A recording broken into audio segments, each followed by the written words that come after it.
नमस्कार, मैं ट्विंकल दीक्षित। आप देख रहे हैं इंडिया राइज टीवी। आइए नजर डालते हैं आज की कुछ खास खबरों पर। मतदान स्थल पर बम से हत्या कर कानून व्यवस्था बिगाड़ने की थी साजिश, 3 गिरफ्तार। प्रयागराज में मतदान केंद्र पर युवक को बम से हत्या कर कानून व्यवस्था बिगाड़ने की साजिश करने वाले 3 लोगों को पुलिस ने किया गिरफ्तार। ज्ञात हो कि प्रयागराज के करेली थाना क्षेत्र के 60 फीट रोड पर 27 फरवरी को यूपी विधानसभा चुनाव पोलिंग के दौरान मतदान केंद्र के करीब हुए बम धमाकों में चौंकाने वाली जानकारी सामने आई है। पता चला है कि मतदान केंद्र पर एक शख्स की हत्या कर पूरे जिले की कानून व्यवस्था बिगाड़ने की थी तैयारी। हालांकि मरने वाला अर्जुन स्थानीय नहीं बल्कि कोरांव का था। उसकी वजह से करेली में माहौल नहीं खराब हो सका था। बुधवार को दोपहर प्रयागराज के एसएसपी अजय कुमार ने घटना का अनावरण किया। उन्होंने बताया कि मामले में गोसनगर करेली का हसन, मस्तान मार्केट करेली का मोइनुद्दीन उर्फ मुन्ना और गोसनगर का आसिफ उर्फ इन्नी को गिरफ्तार किया गया है। इनके कब्जे से तमंचा और देसी बम बरामद हुआ है। साजिश में शामिल 6 आरोपी के नाम प्रकाश में आए हैं, जो अभी फरार हैं। एसएसपी के अनुसार घटना को लेकर अभी बातें भी सामने आई हैं। तीनों आरोपी गोसनगर स्थित कब्रिस्तान में गए थे। फिर सबसे पहले प्लम्बर का काम करने वाले मुन्ना ने एक बम फेंका, मगर वह आकार में छोटा होने के कारण पेड़ से टकराकर जमीन पर गिर गया और नहीं फटा। इसके बाद रफ्फू का काम करने वाले हसन ने दूसरा बम फेंका, जिससे धमाका हुआ और अर्जुन की मौत हो गई। एसएसपी का कहना है कि मास्टर प्लान कौन है और इसका कनेक्शन किस राजनीतिक दल से है या नहीं, इसके बारे में भी छानबीन की जा रही है।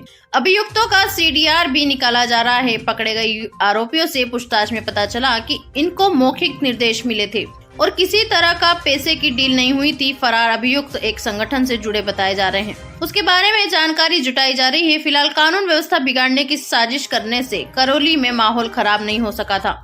प्रयागराज इंडिया राज टीवी से वरिष्ठ संवाददाता राम आश्रे की रिपोर्ट। पूरा प्रकरण थाना करेली जिला प्रयागराज का है। यहाँ पे 27 फरवरी को समय सायं करीब 4 बजे एक साइकिल सवार व्यक्ति अर्जुन, जिनका नाम था 21 वर्ष के थे, उनका एक संदिग्ध विस्फोटक पदार्थ उनके टकराने से उनकी मृत्यु हो गई थी। इस बारे में एक मुकदमा लिखा गया था, क्योंकि उनके साथ उनके चचेरे भाई ट्रेवल कर रहे थे और शुरुआत में जो सूचना मिली थी कि उनके पॉकेट में, उनके झोले में कोई विस्फोटक पदार्थ था। इसमें मुकदमा दर्ज किया गया था। सीसीटीवी फुटेज देखे गए, पब्लिक से वीडियोस मांगे गए। उन वीडियोस के आधार पे और मुखबिरों के आधार पे हमें क्लू मिला और उस क्लू के आधार पे हमने 3 बदमाशों की गिरफ्तारी की है। एक का नाम हसन है, दूसरे का नाम मुन्ना और मोइनुद्दीन है, तीसरे का नाम आसिफ उर्फ इन्ने है। इन तीनों बदमाशों को गिरफ्तार किया गया।